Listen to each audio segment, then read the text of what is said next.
بالله من الشيطان الرجيم بسم الله الرحمن الرحيم وصلى الله على محمد وعلى آله الطيبين الطاهرين الذين أذهب الله عنهم الرجس وطهرهم تطهيرا اللهم صل على محمد وآل محمد ولعنة الدائمة الباقية على أعدائهم ومنكر فضائلهم وغاصب حقوقهم أجمعين من يوم عداوتهم إلى قيام يوم الدين أما بعد يا عباد الله أوصيكم ونفسي بتقوى الله فإن التقوى خير الزاد وبها المعاد وتنفع يوم لا ينفع فيه مال ولا بنون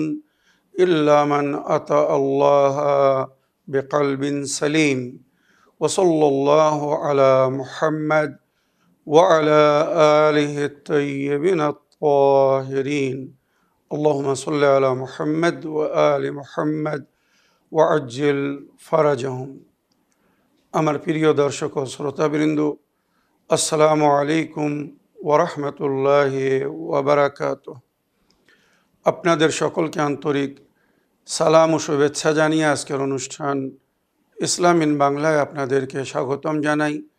আশা করি আপনারা যে যেখানে আছেন ভালো আছেন, কুশল ও মঙ্গলে আছেন, সুখে থাকুন, শান্তিতে থাকুন, সমস্ত প্রকারের দুঃখ কষ্ট থেকে মুক্তিতে থাকুন। আল্লাহ রব্বুল আলামিনের কাছে এই কামনা করি। যারা অসুস্থ আল্লাহ তাদেরকে সুস্থতা দান করুন, যারা ঋণে ভুগছে আল্লাহ তাদেরকে ঋণ মুক্তি করুন। ওইরূপ যাদের জীবনে কোনো প্রকারের অভাব বা অশান্তি আছে আল্লাহ রব্বুল আলামিন তাদের সকলের জীবনে সুখ শান্তি দান করুন ও সকলের মনোকামনা ও আশাকে পূরণ করুন। আমাদের সকলকে সৎ পথে চলার, অসৎ পথ থেকে দূরে থাকার এবং এক অপরকে সৎ উপদেশ দেওয়ার তৌফিক দান করুন। আমরা যেন সত্য বা হক জিনিসকে জেনে শুনে মেনে তার উপরে আমল করে সেটা অন্যদের সামনে তুলে ধরতে পারি বা সকলের কাছে পৌঁছে দিতে পারি। আল্লাহ রব্বুল আলামিন আমাদেরকে সেই মনোবল নিয়ে তৌফিক দান করুন। আমিন ইয়া রাব্বাল আলামিন। এই দুয়ার সঙ্গে আজকের পর্ব শুরু করতে চলেছি। বিনা কোনো ভূমিকায় সরাসরি আপনাদের পাঠানো পেন্ডিং প্রশ্নের উত্তর দিতে চাই। তাই আসুন দেখি কোথা থেকে কে কি প্রশ্ন করছেন বা কে কি জানতে চাচ্ছেন। সালামুন আলাইকুম ওয়া রাহমাতুল্লাহি ওয়া বারাকাতুহু। হুজুর, আমি মুর্শিদাবাদ থেকে আলিয়া বিবি বলছি। আশা করি আল্লাহর রহমতে এবং আহলে বায়ত আলাইহিমুসসালামের ওসিলায় ভালো আছেন, সুস্থ আছেন। ভালো থাকুন, সুস্থ থাকুন, সব সময় এই দোয়া করি। আমিন ইয়া রাব্বাল আলামিন।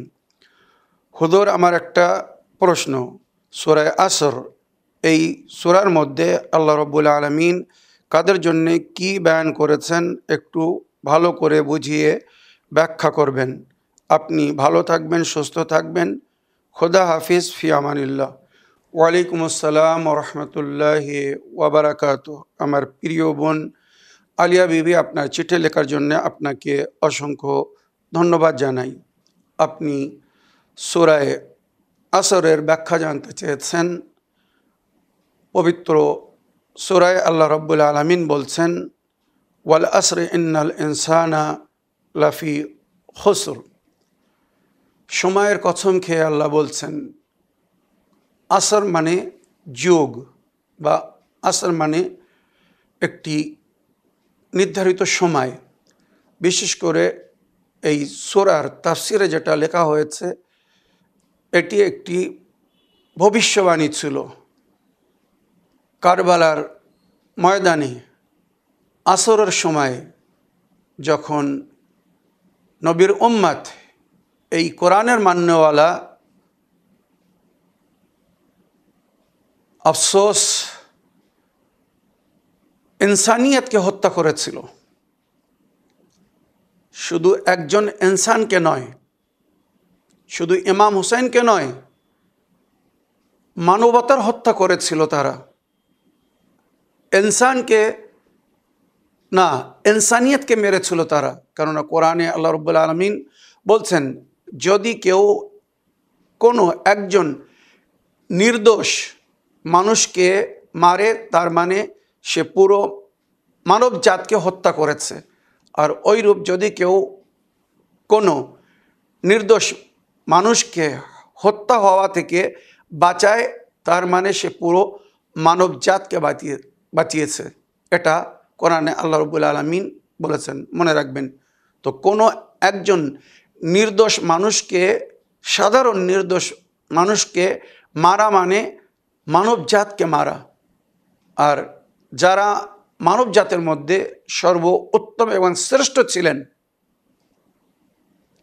নবী ও নবীর আহলে বাইত, সেই আহলে বাইতকে, সেই ইমামে হোসাইনকে, নবীর নাতি, নবীর সন্তানকে কারবালার ময়দানে ক্ষুধায় পিপাসায় কাতর করে আসরের সময় শহীদ করা হয়েছিল। তাই সেই আসরের সময়ের কসমকে আল্লাহ রাব্বুল আলামিন বলছেন, ওয়াল আসরে ইন্নাল ইনসানা লাফি খুসর। সেই সময়ের কসম, সমস্ত মানুষ ক্ষতিগ্রস্ত, তারা নোকসান উঠাবে। যারা অন্যায় করবে, জুলুম করবে, অত্যাচার করবে, পাপ করবে, ভুল করবে, আল্লাহর হুকুমকে অমান্য করবে, অস্বীকার করবে, এই সমস্ত কিছু এই আয়াতের ব্যাখ্যায় নবী বলেছিলেন, ইন্নাল ইনসানা লাফি খুসর। মানুষ ক্ষতিগ্রস্ত বা ঘাটার মধ্যে। শুধু কারা ক্ষতিগ্রস্ত হবে না, কারা ঘাটা উঠাবে না? ইল্লাল্লাযিনা আমানু আমিলুস সালিহাত, শুধু তারা যারা ঈমান এনেছে আর নেক কাজ করেছে। ওয়া তাওয়াসাউ বিল হক্কি ওয়া তাওয়াসাউ বিস সবর, আর যারা হকের জন্য ওসিয়ত করেছে, ন্যায়ের জন্য ওসিয়ত করেছে এবং এক অপরকে ধৈর্য ধরার জন্য বলেছে। কারবালার ময়দানে ইমাম হুসাইন আলাইহিস সালামের সাথীরা, শহীদরা সবাই এক অপরকে হকের জন্যে লড়াই করার জন্যে, অন্যায়ের বিরুদ্ধে পদক্ষেপ নেওয়ার জন্যে ওসিয়াত করছিলেন। এবং তারা এই পথে যে জুলুম ও অত্যাচার সইতে হবে, তার জন্যে তারা এক অপরকে ধৈর্য ধরার জন্যও বলছিলেন, ওসিয়াত করছিলেন। তো আসল এই আয়াত, তৃতীয় আয়াত, এই সূরার তৃতীয় আয়াত কারবালার শহীদদের জন্যে। আর তার আগের আয়াতে আল্লাহ কসম খেয়ে বলছে, মানব জাত ক্ষতিগ্রস্ত বা ঘাটা উঠাবে। এরা কারা? যারা কারবালার ময়দানে আল্লাহর নেক বান্দাদেরকে মেরেছিল, হত্যা করেছিল, শহীদ করেছিল।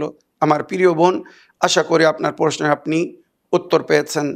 এবারে অডিও প্লে করব, তারপরে যদি সময় থাকে শেষে তো আপনাদের পাঠানো টেক্সট মেসেজ পড়ব।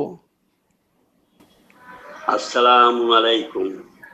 আমি সৈয়দ মনোয়ার হোসেন, ভরতপুর, মুর্শিদাবাদ থেকে বলছি।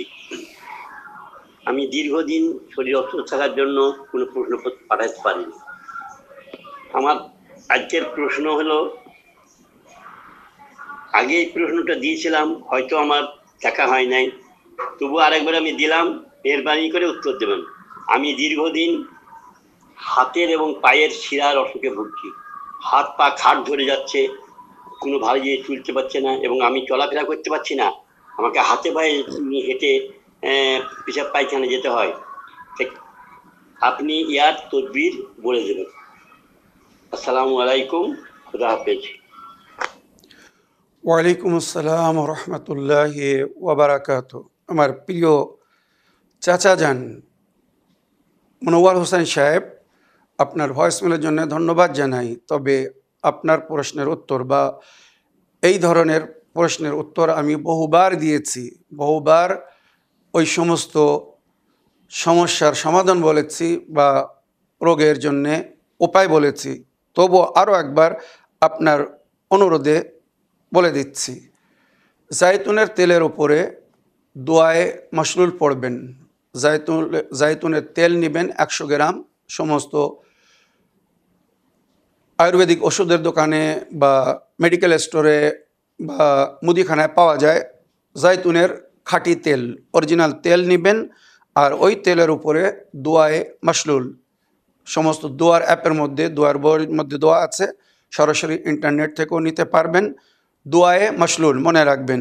হাত পা কোনো অংশ যদি অচল হয়ে যায়, অবাস হয়ে যায়, কাজ না করে, শিরা যদি টান ধরে বা অনেক সময় শিরা শুকিয়ে যায়, তাদের সকলের জন্য এটা খুব খুব উপকারক মনে রাখবেন। তো দোয়ায়ে মাসলুল এবং সূরা মুমিনুনের আয়াত নম্বর 14 বার পড়বেন, 14 মাসুমিনের সংখ্যা হিসাবে, বা আয়াতের সংখ্যাও 14। তো সূরা মুমিনুনের আয়াত নম্বর 14 প্লাস দোয়ায়ে মাসলুল পড়ে জাইতুনের তেলে ফু দিয়ে ওই তেলটা দিয়ে ওই শিরার উপরে বা যেখানে ব্যথা, কোমর, হাঁটু বা পায়ের শিরা যেখানে ব্যথা, পুরো ওই অংশের উপরে মালিশ করতে হবে। আর মালিশ করার সময় এই যে দোয়াটি বলছি, এই দোয়াটি পড়তে হবে। ইয়া হাইয়্যু ইয়া কাইয়্যুম, এটা আমরা আল্লাহর জন্য বলছি। তারপরে বলবো ইয়া ওয়াজউ ইয়া আলাম ইজহাব ইলা বাদানিল কুফার ওয়াল মুশরিকিন ওয়াতরুকনি বিহাক্কি মুহাম্মদ ওয়া আলিহি তাহিরিন। ইয়া হাইয়্যু ইয়া কাইয়্যুম, ইয়া আল্লাহ ইশফিনি মিন হাযা দা। আগে বিসমিল্লাহ বলে এতটুকু বলবেন। বিসমিল্লাহির রহমানির রহিম। ইয়া হাইয়্যু ইয়া কাইয়্যুম ইশফিনি মিন হাযা দা। তারপরে মালিশ করার সময় এই দোয়াটি পড়বেন আর মালিশ করবেন। ইয়া ওয়াজউ ইয়া আলাম ইজহাব ইলা বাদানিল কুফার ওয়াল মুশরিকিন ওয়াতরুকনি বিহাক্কি মুহাম্মদ ওয়া আলিহি তাহিরিন। যদি অন্য কেউ মালিশ করে দেয় তো সে দোয়াটি এইভাবে পড়বে, ইয়া ওয়াজউ ইয়া আলাম ইজহাব ইলা বাদানিল কুফার ওয়াল মুশরিকিন ওয়াতরুকহু বিহাক্কি মুহাম্মদ ওয়া আলিহি তাহিরিন। ইনশাআল্লাহ খুব শীঘ্র আপনি ওই ব্যথা যন্ত্রণা থেকে মুক্তি পাবেন। আর সকাল সন্ধ্যা একটি কাঢ়া তৈরি করে আপনাকে পান করতে হবে। অনেক সময় শিরায় রক্ত জমে গেলেও এটা হয়। কাঁচা হলুদ বা কাঁচা আদা, তার সঙ্গে সামান্য কালো মরিচ আর মানে গোলমরিচ যেটাকে বলা হয়, গোলমরিচ আর লং বয়েল করতে হবে। তারপরে ওটাকে নামিয়ে নিয়ে ওর সঙ্গে সামান্য মধু আর নেবুর রস মিক্স করে সকাল সন্ধ্যা পান করুন। সমস্ত শরীর থেকে ব্যথা চলে যাবে। আশা করি আপনার প্রশ্নের আপনি উত্তর পেয়েছেন। আগের প্রশ্ন নেই। আসসালামু আলাইকুম। আমি সৈয়দ মনোয়ার হোসেন ভরতপুর মুর্শিদাবাদ থেকে বলছি। আমার প্রশ্ন, এর মধ্যে পিঠ ধরার খুব প্রচলন আছে, এর মধ্যে অত পিঠ ধরার প্রচলন আছে কিনা জানাবেন। এবং এর মধ্যে ছেলের থেকে মেয়েরা পীরের কাছে বেশি আসা যাওয়া করে এবং তাদের পর্দা বেশিরভাগ থাকে না। তা এই হিসাবে কিভাবে কি ওনাদেরকে শেখাবেন, আমার ঠিক মনে একটা সন্দেহ জাগে। এটা আপনি আমাকে উত্তর দেবেন। আসসালামু আলাইকুম, ফি আমানুল্লাহ। ওয়ালাইকুম আসসালাম রহমতুল্লাহি ওয়া বারাকাতুহু। আমার প্রিয় চাচা যান, পুনরায় ভয়েসমেল পাঠানোর জন্য আপনাকে ধন্যবাদ জানাই। আমাদের শিয়াদের এখানে পীর ধরার কোনো কনসেপ্ট নেই, মনে রাখবেন। পরিষ্কার বলছি, শিয়া মাযহাবে বা আহলে বায়তের অনুগামী ও অনুসারীদের জন্য কোথাও নবী বা নবীর আহলে বায়ত বলেননি যে তোমাদেরকে পীর ধরতে হবে। আমাদের পীর মুর্শিদ যা কিছুই আমরা বলি, পঞ্চতনে পাক 12 ইমাম চেহরদা মাসুমিন আলাইহিসসালাম, মনে রাখবেন আমাদের পীর মুর্শিদ ওনারাই আসল। আমাদের যা কিছু জিজ্ঞাসা করার আমরা কোরআন ও হাদিস থেকে জিজ্ঞাসা করি, নবী ও নবীর আহলে বায়তের কাছে জিজ্ঞাসা করি, যার হুকুম কোরআন আমাদেরকে দিয়েছেন, ফাসআলু আহলে যিকরি ইন কুনতুম লা তা'লামুন। যা কিছু তোমরা জানো না তাদের কাছে জিজ্ঞাসা করো যারা জানে। তো এর ব্যাখ্যায় বলা হয়েছে, এর প্রথম মিজদাক বলা হয়েছে নবী ও নবীর আহলে বায়াতকে। এবারে তারপরে আহলে বায়াত যতক্ষণ আমাদের সামনে ছিলেন, আমাদের সমস্ত সমস্যা নিয়ে আমরা ওনাদের কাছে যেতাম। মানে যে যুগে, যে ইমামের যুগে, নবীর যুগে, নবীর পরে মাওলা আলীর যুগে, মাওলা আলীর পরে ইমামে হাসান ও ইমাম হোসেন আলাইহিস সালামের যুগে, বা তারপরে সমস্ত ইমামদের, মাসুমিনদের যুগে যারা ছিল, তারা নিজের প্রয়োজন নিয়ে, সমস্যা নিয়ে, ধার্মিক সমস্যা, মানবিক সমস্যা বা শরীয়তের কোনো মাসলা মাসাইল কিছু যদি জানার প্রয়োজন হতো, তারা নিজের ইমামের কাছে যেতেন। মনে রাখবেন, আজও আমরা সেই বিশ্বাস রাখি। যেহেতু বর্তমান আমাদের শেষ ইমাম, ইমামে মেহদী আলাইহিস সালাম, আল্লাহ রব্বুল আলামিন ওনাকে পর্দায় গায়েবে রেখেছেন, সরাসরি ওনার সঙ্গে আমরা সাক্ষাৎ করতে পারছি না বা সাক্ষাৎ করতে পারি না বলে ওনার পিতা এবং ওনার হুকুম অনুযায়ী, মনে রাখবেন, ইমামে হাসান আসকারী আলাইহিস সালাম শেষ ইমামের পিতা, উনি নিজের ছেলের গায়বাতের সম্পর্কেও খবর দিয়েছিলেন।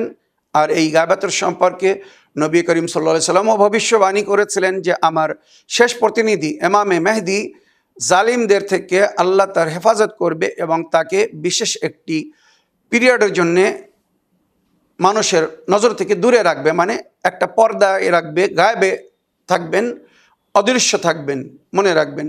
আর এটাই ইমামে হাসান আসকারী আলাইহিস সালাম বলেছেন যে আমার পরে আমার সন্তান, যিনি তোমাদের যুগের ইমাম, আল্লাহ রব্বুল আলামিনের হুকুমে উনি পর্দায় থাকবেন, অদৃশ্য থাকবেন, যখন আল্লাহর হুকুম হবে তখন উনি প্রকাশ করবেন। তবে ওনার এই অদৃশ্যকাল যুগে, ফার্স্ট পিরিয়ডে, মানে যেটাকে গায়বাতে সোগরা বলা হয়, ইমাম এবং মামুম, ইমামে মেহদী আলাইহিস সালাম এবং ওনার অনুগামী অনুসারী, শিয়া বলুন, জাফরি বলুন, আহলে বায়াতের মান্যওয়ালা বলুন, এদের মাঝখানে কিছু নায়েবরা কাজ করবেন। তাদের ভায়া হয়ে মামুমরা, মানে মান্যওয়ালারা, নিজেদের প্রশ্ন বা যা কিছু জানার থাকবে এই নায়েবিনদের মাধ্যমে ইমামের কাছে পেশ করবে, ইমাম উত্তর দিবেন, আবার ওই নায়েবরা উত্তর মামুমিনদের কাছে, মান্যকারীদের কাছে, মুহিব্বিনদের কাছে, শিয়া বা অনুগামী অনুসারীদের কাছে পৌঁছে দেবেন। সুতরাং প্রায় 70 বছর এটা চলছিল। তারপরে গায়বাতে কোবরা শুরু হলো। তো গায়বাতে কোবরার জন্যে ইমামে হাসান আসকারী আলাইহিস সালাম বলেছিলেন, এই গায়বাতের যুগে তোমরা দ্বীনের উপরে কি করে আমাল করবে, শরীয়তের সঠিক সংবিধান বা মাসলা মাসাইল কোথা থেকে জানবে। কোরআন ও হাদিস পড়ে যদি কেউ সঠিক ইসলামিক সংবিধান, মাসলা মাসাইল জানতে পারে, অতি উত্তম, এদেরকে মুজতাহিদ বলা হয়েছে। আর যদি কেউ এই ক্ষমতা না রাখে, তখন তাকে কোনো মুজতাহিদের তাকলিদ করতে হবে। মুজতাহিদকে পীর বলা হয়নি, মনে রাখবেন। মুজতাহিদ নায়েবে ইমাম, ইমামের নিয়াবতে ওনারা দ্বীনের খেদমত করছেন, কাজ করছেন, মনে রাখবেন। তো ইমামে হাসান আলাইহিস সালাম বলেছেন, মান কানা মিনাল ফুকাহা সাইলান লিনাফসি, ফকিহ যারা সমস্ত ফিকহ শাস্ত্র সম্পর্কে, ইসলামিক সংবিধান বা শরীয়তের জ্ঞান রাখেন, তাদেরকে ফকিহ বলা হয়েছে। মান কানা মিনাল ফুকাহা সাইলান লিনাফসি, এই ফকিহদের মধ্যে যারা নিজের নাফসের রক্ষা করেছে, নিজের নাফসকে সমস্ত প্রকারের গুনাহ থেকে, হারাম থেকে বিরত রেখেছে। সাইলান লিনাফসি, নিজের নাফসকে বাঁচানো ওই সমস্ত কাজ থেকে যেটা আল্লাহ নিষেধ করেছেন, নবী মানা করেছেন বা নবীর আহলে বায়াত মানা করেছেন। সাইলান লিনাফসি হাফিজান লিদীনে, যে নিজের দ্বীনের হেফাজত করবে বা করছে। দ্বীনের হেফাজত মানে সে দ্বীনের উপরে পরিপূর্ণভাবে আমাল করবে, কোনো ওয়াজিব বা ফরজকে, এমনকি সুন্নতকে বা নফলকেও ছাড়বে না। আর সমস্ত প্রকারের হারাম থেকে বিরত থাকবে, সমস্ত প্রকারের হারাম এবং মাকরুহ কাজ থেকে বিরত থাকবে। কত পবিত্র নফসের মালিক হবে সে, এবারে ভেবে দেখুন। মান কানা মিনাল ফুকাহা সাইলান নফস সাইনান লিনফসি হাফিজান লিদীনে মুখালিফান আলা হাওয়া, এত পবিত্র নফসের মালিক হবে যে নিজের ইচ্ছার বিরোধিতা করবে, মানে মন চাচ্ছে একটা কোনো কাজ করার, কিন্তু সেই কাজ হয়তো আল্লাহর নিকটে পছন্দিত না, হারাম না, কিন্তু হয়তো মকরুহ হতে পারে, আল্লাহ ওই কাজকে হয়তো পছন্দ করেন না, হয়তো সেটা করলে গুনাহ হবে না। আপনারা জানেন কিছু মকরু, যেমন উদাহরণস্বরূপ বলে রাত্রে দাঁড়িয়ে পানি পান করা মকরু, যদি কেউ দাঁড়িয়ে পানি পান করে গুনাহ নাই, হারাম না, কিন্তু আল্লাহ রসুল মানা করেছেন, কেননা দাঁড়িয়ে রাত্রের বেলা পানি পান করলে শারীরিক অনেক অসুবিধা হয়, তার মধ্যে একটি হচ্ছে দৃষ্টি পাওয়ার, মানে দেখার শক্তি কম হয়ে যায়, তো এটা মকরু। মুজতাহিদিনরা যাদের আমরা তাকলিদ করি ওনারা কিন্তু এমন কাজও করেন না, এটা উদাহরণস্বরূপ বললাম। তো মুখালিফান আলা হাওয়া, নিজের ইচ্ছার ওনারা বিরোধিতা করেন, যদি আল্লাহ রসুলের আহলে বাইতের মর্জি না হয় সে কাজ ওনারা করেন না। ওই জন্য আমাদের মুজতাহিদিনরা অধিকাংশ কোনো ডিসিশন নেওয়ার সময় কোরআন ও হাদিসের দিকে রুজু করেন, কোনো বিষয় যদি সন্দেহ হয় তখন ওনারা ইস্তেখারা করেন, অর্থাৎ আল্লাহর কাছ থেকে তার একটা মশওয়ারা নেন। ওয়া মুতিয়ান লি আমরি মাওলাহ, নিজের মাওলার ইতাআত করেন, চারটে শর্ত।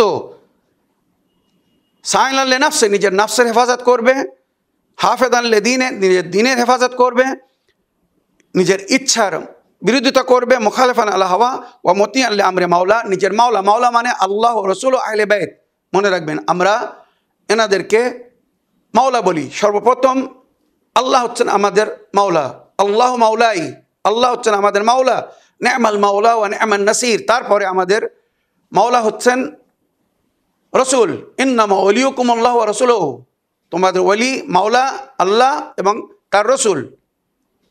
ওয়াল্লাযীনা আমানু আল্লাযীনা ইউকিমুনাস সালাতা ওয়া ইউতুনাজ যাকাত ওয়া হুম রাকিউন, আর তোমাদের মাওলা সেই ব্যক্তি যে নামাজে রুকুর অবস্থায় যাকাত প্রদান করেছে, উনি ছিলেন মাওলা আলী।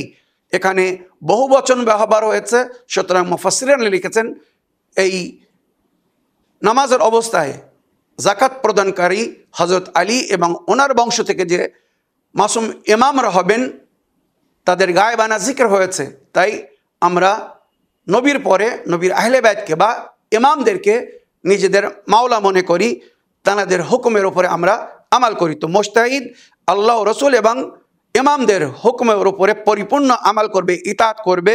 ফালিল আওয়ামি আন ইউকাল্লিদুহু, এবারে বলা হয়েছে যে এমন মুজতাহিদ, এমন ফকি যদি আপনাদের সামনে থাকে,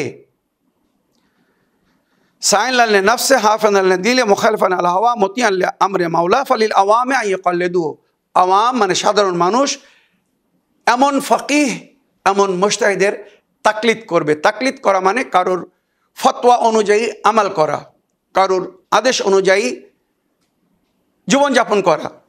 তবে ওনারা যে আদেশ করবেন সেটা কোরআন ও হাদিসের আলোতে, কোরআন ও সুন্নতের আলোতে, কোনো মুজতাহিদ নিজের তরফ থেকে কোনো ফতোয়া দেন না। তো আমার প্রিয় চাচা যান, আমাদের ফিকহ শাস্ত্রে বা আমাদের মাযহাবে পরিষ্কার বলা হয়েছে পীর ধরা যাবে না। হ্যাঁ, কোরআন ও হাদিস অনুযায়ী বা যেমন যুগের ইমাম বলেছেন, আম্মাল হাওয়াদিস ফরজু ইলা রুয়াতে হাদিসেনা, যখন তোমাদের সামনে নতুন নতুন মাসলা মাসাইল আসবে আর আমাকে পাবে না, তখন আমাদের যে রাবিরা, রোয়াত মানে রাবি, তাদের সঙ্গে সম্পর্ক গড়বে, তাদের সঙ্গে সম্পর্ক করে জিজ্ঞাসা করবে, তারা কোরআন ও হাদিস থেকে বা আমাদের আদেশ অনুযায়ী, আমাদের তালিমাত অনুযায়ী তোমাদেরকে শিক্ষা দেবে বা সঠিক জিনিস বলবে, সমস্যার সমাধান বা শরীয়তের মাসলা বলবে। তাই আমরা মুজতাহিদিনদের তাকলিদ করি, যেটা যুগের ইমাম বলেছেন, ওনার পিতা বলেছেন, আহলে বাইত বলেছেন, কোরআন বলেছেন। ফাসলু আহলে যিকরি ইন কুনতুম লা তা'লামুন। আশা করি আপনার প্রশ্নের আপনি উত্তর পেয়েছেন। আগের প্রশ্ন নিই। আসসালামু আলাইকুম মৌলানা সাহেব, ইসলামিক বাংলাতে কিছু প্রশ্ন রাখছি। মৌলানা সাহেব, আমাদের বাড়িতে কিছু মানুষ এই সব কথা বলছে মৌলানা সাহেব, যে ইসলাম ধর্মে নাকি 4টি তরিক আছে, তারা ফকির।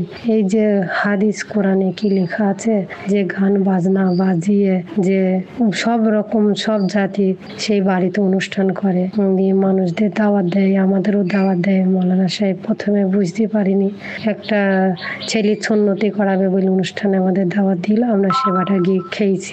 এবার আমাদের দ্বিতীয়বার যখন দাওয়াত দিয়েছে আমরা যাইনি। তারা নামাজ তো পড়ে না, শুধু বাড়িতে 3 দিন ধরে ফকিরের গান, হাদিস কোরআনের গান হয়, তবুও এক একটা মানুষ বসে তাদের পায়ের সামনে সেজদা দেয়। ফকির তারা এইগুলা করে, আবার ওরা নিজেই বলছে সব ধর্মই সমান। মৌলানা সাহেব, আপনি একটু বলবেন, আর তারা যে দাওয়াত দেয় তার বাড়িকে খাওয়া যাবে? আসসালামু আলাইকুম। ওয়ালাইকুম আসসালাম রহমতুল্লাহি ওবারাকাতুহ। আমার প্রিয় বোন, আপনি যাদের কথা বলছেন, আমি খুব নম্রতার সঙ্গে ভদ্র ভাষায়, মিষ্টি ভাষায় তাদের সম্পর্কে বলতে চাই। ওনারা নিজেদের তৈরি করা দিন, ধর্ম বা মাযহাব ফলো করছে। যদি সমস্ত দিন সমান হতো তাহলে আল্লাহ কখনো নিজের কিতাব কোরআনে মজিদে বলতেন না ইন্নাদ-দীনা ইনদাল্লাহিল ইসলাম, আল্লাহর নিকটে একটাই মাত্র দিন বা ধর্ম, আর সেটা হচ্ছে ইসলাম, শান্তির দিন।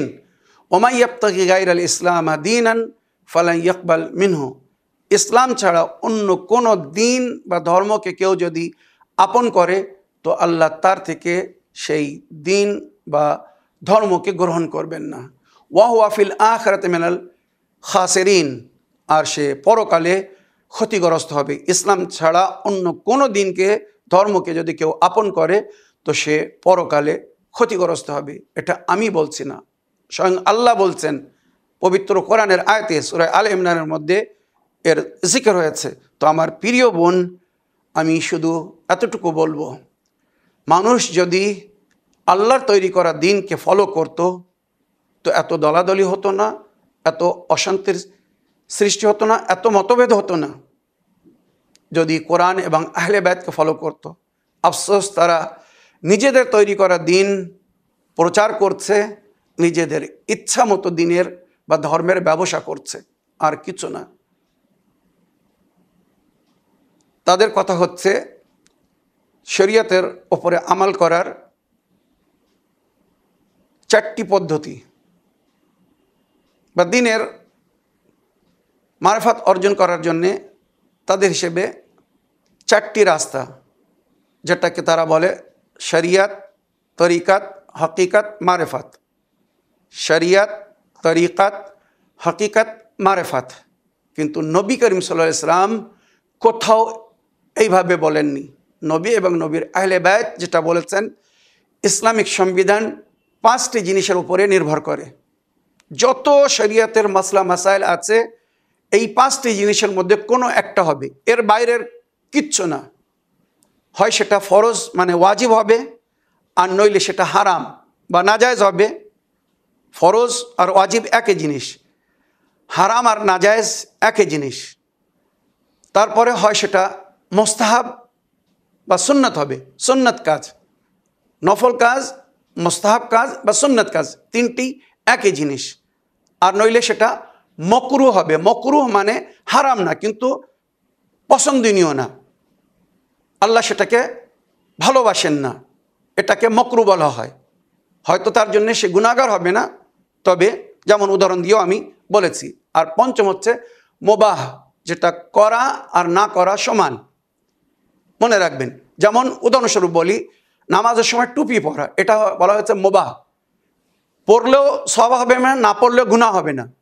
কেন নবী করিম সাল্লাল্লাহু আলাইহি ওয়াসাল্লাম বা ওনার সাহাবারা যেটা পড়তেন সেটা হচ্ছে আমামা, এই সাফায়ে যেটা আমি পরে আছি এটা পরা সুন্নত হতে পারে, এটা পরা মুস্তাহাব হতে পারে, ওয়াজিব না। যেটা সাহাবারা, নবী বা নবীর সাহাবারা পড়তেন, সাফা বা আমামা যাকে বলা হয়, আমামা শরীফ। এছাড়া এই যে যত প্রকারের টুপি আমরা পড়ছি, টুপি, রুমাল, যাই বলুন, যদি কেউ মাথায় দেয় সাধারণ সময় হোক আর নামাজের সময় হোক বা যে কোনো ওরস ঔরস বা অনুষ্ঠানের সময় হোক, এর জন্য সে মাথা ঢাকার জন্য কোনো সওয়াব পাবে না বা না ঢাকলে কোনো গুনাহ হবে না। হ্যাঁ, নারীদের জন্যে চুল ঢাকা ফরজ, ওয়াজিব, হেজাব ফরজ, মনে রাখবেন।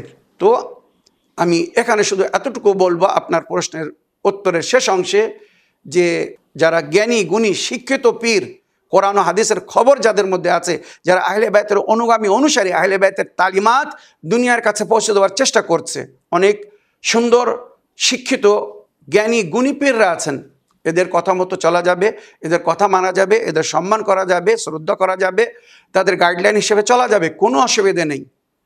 তবে যাদের মধ্যে সেই জ্ঞান মারেফাত নেই, যারা কোরআন জানে না, কোরআনের তাফসির জানে না, যারা হাদিস জানে না, হাদিসের ব্যাখ্যা জানে না, হাদিসের ব্যাকগ্রাউন্ড জানে না, নবী কখন কোথায় কোন বিষয়ে এই হাদিস বলেছিলেন, এই হাদিস সহিহুস সানাদ না যায়িফুস সানাদ, যাদের এই খবর নেই, তারা কি করে আপনাদেরকে সঠিক শিক্ষা দিতে পারে?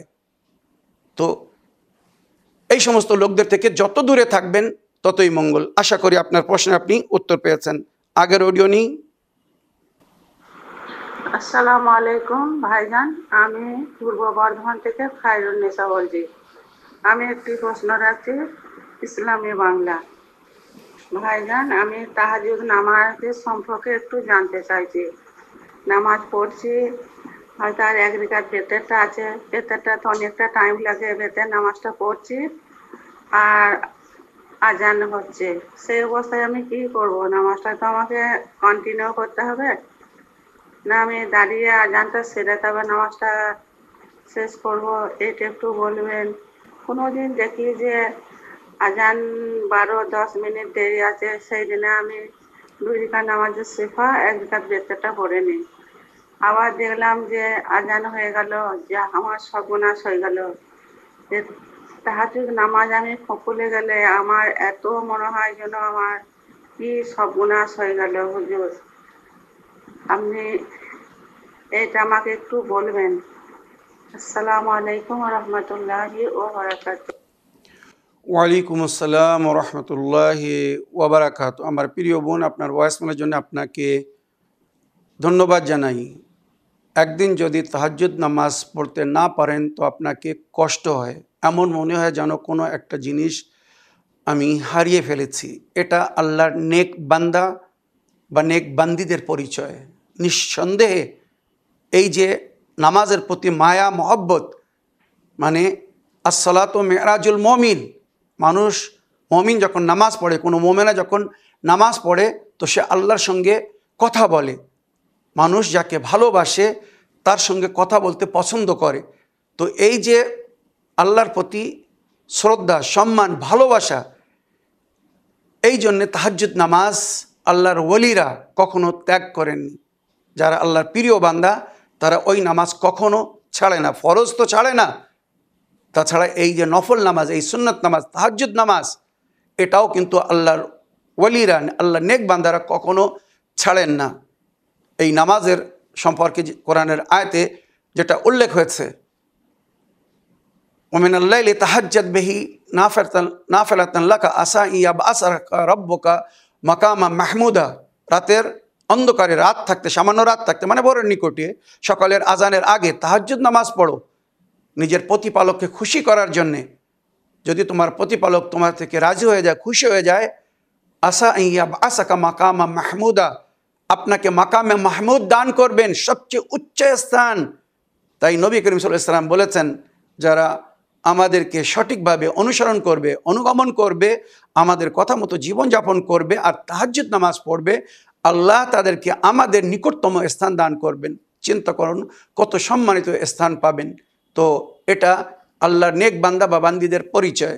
আমার প্রিয় বোন, একবার যদি আপনি তাহাজ্জুদ নামাজ শুরু করে দেন, বিশেষ করে শেষ রেখাত ওয়েতের নামাজ পড়ছেন, হঠাৎ আজান শুরু হয়ে গেল, কোনো অসুবিধা নেই। শরীয়ত বলছে আপনি ওই নামাজকে পুরো করুন, আল্লাহর উপাসনায় আছেন, সুতরাং ওই নামাজকে পুরো করার পরে তারপরে সকালের নামাজ পড়ুন, নফল নামাজ বা তারপরে ফরজ নামাজ। ওই নামাজকে মাঝখানে ছেড়ে দিবেন না।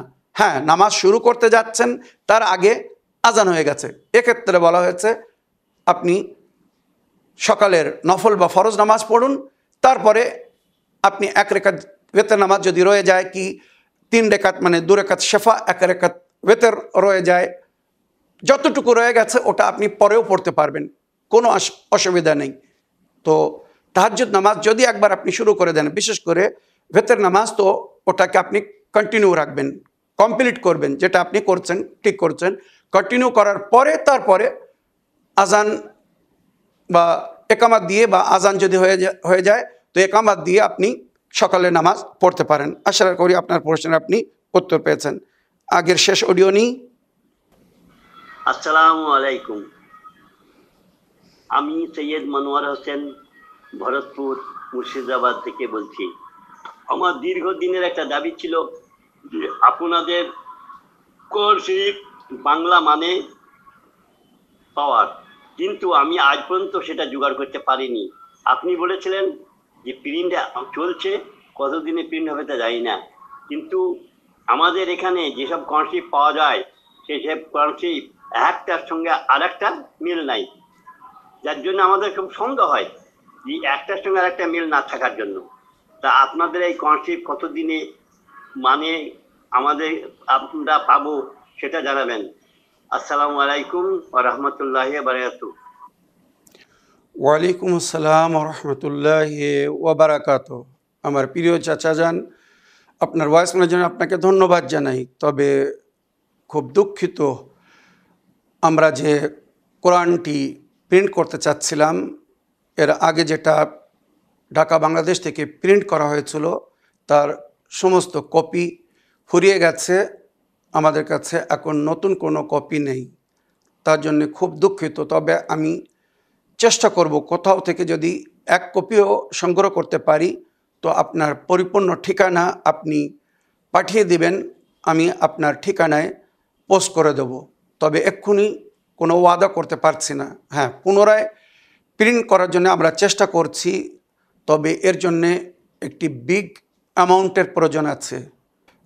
কয়েকজন এ বিষয়ে সামান্য সহযোগিতা পাঠিয়ে রেখেছেন, তো আমি তাদেরকে ওয়াদা করেছি যখন প্রিন্ট হবে তখন আপনারা পেয়ে যাবেন। তবে এর জন্য কোনো টাইম বা পিরিয়ড মানে বিশেষ লিমিটেড টাইম দিতে পারছি না, কেননা বিগ অ্যামাউন্ট কবে এবং কত তাড়াতাড়ি আমরা সংগ্রহ করতে পারবো।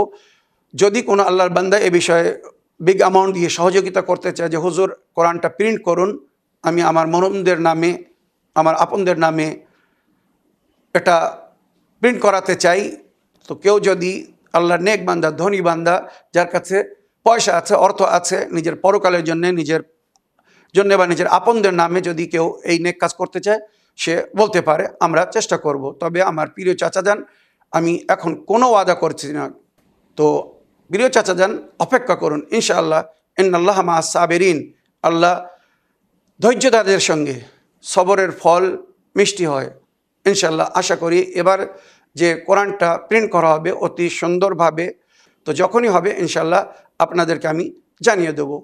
আমার প্রিয় চাচা যান, আশা করি আপনি আপনার প্রশ্নের উত্তর পেয়েছেন।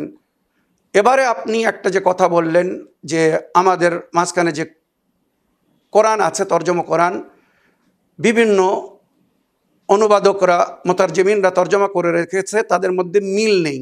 এই মিল না থাকার কারণ কি জানেন? কোরআনের সাথী যাদেরকে করা হয়েছিল, নবী যাদেরকে কোরআনের সাথী করে গেছেন, কোরআনের সঙ্গে রেখে গেছেন, ইন্নী তারিকুন ফিকুমুস সাকলাইন কিতাবাল্লাহি ওয়া ইতরাতি আহলি বাইতি, আমি তোমাদের মাঝখানে 2টি ভারী জিনিস ছেড়ে যাচ্ছি, একটি কিতাব, আল্লাহর কিতাব কোরআন মজিদ, দ্বিতীয় আমার আহলে বাইত। আল কোরআন ও মা আহলে বাইতি ও আহলে বাইতি মা আল কোরআন, কোরআন আহলে বাইতের সঙ্গে, আহলে বাইত কোরআনের সঙ্গে। ওয়ালাই আফতারিকা হাত্তা ইয়ারদা আলাইয়াল হাউজ, আর এই উভয় জিনিস এক অপর থেকে ভিন্ন হবে না যতক্ষণ হাউজে কাউসারে আমার সামনে উপস্থিত না হচ্ছে। তো যারা কোরআন আহলে বাইতের কাছ থেকে নিয়েছে, কোরআনের তর্জমা, তাফসির, ব্যাখ্যা আহলে বাইতের ব্যাখ্যা অনুযায়ী করেছে, তাদের মধ্যে মতভেদ নেই। কিন্তু যারা আহলে বাইতকে ছেড়ে দিয়ে নিজেদের ইচ্ছা মতো ব্যাখ্যা করেছে, তাদের সমস্ত তর্জমার মধ্যে, সমস্ত তাফসিরের মধ্যে বহু মতভেদ পাবেন। এমনভাবে তারা ব্যাখ্যা করেছে যেটা আমরা ভাবতেও পারি না যে আল্লাহ তার বান্দাদের জন্য এমন কথাও বলতে পারেন। মনে রাখবেন, তো এটা শুধু দারে আহলে বাইত থেকে দূরে যাওয়ার নাতিজা বা দারে আহলে বাইত ছাড়ার কারণে, আহলে বায়াতকে ছাড়ার কারণে, সঠিক শিক্ষার জায়গাকে ছেড়ে দিয়েছে বলে আজ তাদের মধ্যে এত মতভেদ। আর ওই জন্যে তাদের মাঝখানে বিভিন্ন মাযহাব বা ফেরকা হয়ে আছে, তারা ঐক্য হতে পারেনি, একমত হতে পারেনি। যেখানে কোরআন বলছে ওয়াতাসিমু বিহাবলিল্লাহি জামিআন ওয়ালা তাফাররাকু, তোমরা সকলে মিলে আল্লাহর কিতাবকে ধরো আর নিজেদের মধ্যে মতভেদ করো না। এই একটা আয়াত যদি কোরআনের মান্যকারীরা মেনে চলতো, মানতো, কখনো মতভেদ করতো না। আমার প্রিয় চাচাজান, আশা করি আপনার প্রশ্নের উত্তর পেয়েছেন। এই বলে আমার আজকের বক্তব্য এখানে শেষ করলাম। ওয়া আখিরু দাওয়ানা আলহামদুলিল্লাহি রাব্বিল আলামিন। ওয়াসসালামু আলাইকুম ওয়া রাহমাতুল্লাহি ওয়া বারাকাতুহু।